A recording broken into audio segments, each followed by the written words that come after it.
vrut să arătăm că putem să facem și altceva decât să mergem cu motocicletele. A fost o cateringă, să mergem iarna în Herăstrău, în coloană, cu echipamentul moto pe noi și să arătăm că putem să mergem ordonați și cu bicicletele, că doar din două roți. N-am primit aprobările necesare, nu știu ce, ne strânsesem foarte mult și nu aveam cum să mai mergem doar prin parc și ne-am zis să dăm o tură de Herăstrău, n-am primit aprobări de la rutieră, nu știu ce, și să facem ceva mai mare, de mai mare învergură. Și am zis să facem o paradă. Prima ediție a fost peste așteptările noastre, adică au răspuns foarte mulți oameni. În primul rând, noi ne-am bucurat că au răspuns toate cluburile moto pe care le-am invitat. Au răspuns pozitiv prin prezență. Un număr destul de mare de oameni. Foarte mulți bicicliști, chiar și scuteriști au fost destul de mulți. Nu mă așteptam atât de mulți, dar au fost. Ne-a bucurat. Am unit această campanie. În această campanie am unit bicicliștii, scuteriștii, motocicliștii. Toți suntem expuși cam la aceleași probleme. Unii mai mult, alții mai puțin. Fiecare dintre cele trei grupe au problemele lor. În primul rând bicicliștii, problemele cu pistele. În al doilea rând că dacă merg pe șosea sunt ținte ca și noi. Numai că noi avem un atom plus față de ei. Noi mai avem un motor, un claxon, o țeavă goală, ne mai facem auziți. Făcând ei, pauze deloc.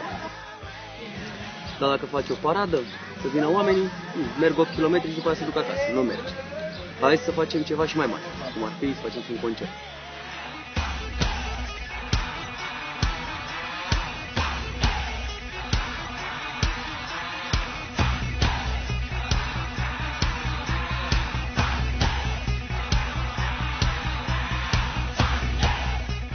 Nu știu dacă a mai făcut cineva până acum în țară un concert de muzică rock într-o singură zi, 9 trupe pe aceeași scenă.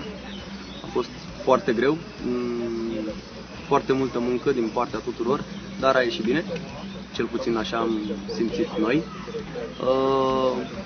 Trupele au fost trupe mici și trupe mari.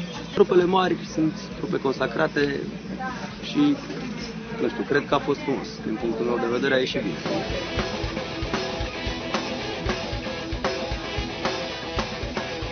Stanciul a fost un băiat din București, din păcate numele lui îmi scapă pentru că m-am ocupat eu, iar ceilalți doi băieți erau o echipă de stunteri din Bulgaria.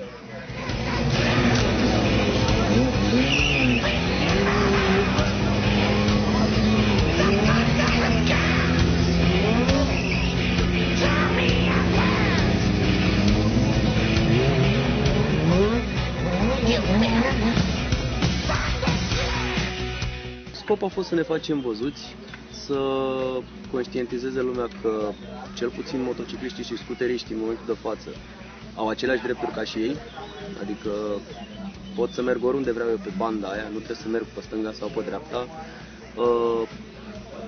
plătesc taxe ca și ei, am urmat niște cursuri de legislație ca și ei și nu în ultimul rând și noi avem mașini, nu numai motociclete și noi conducem mașini.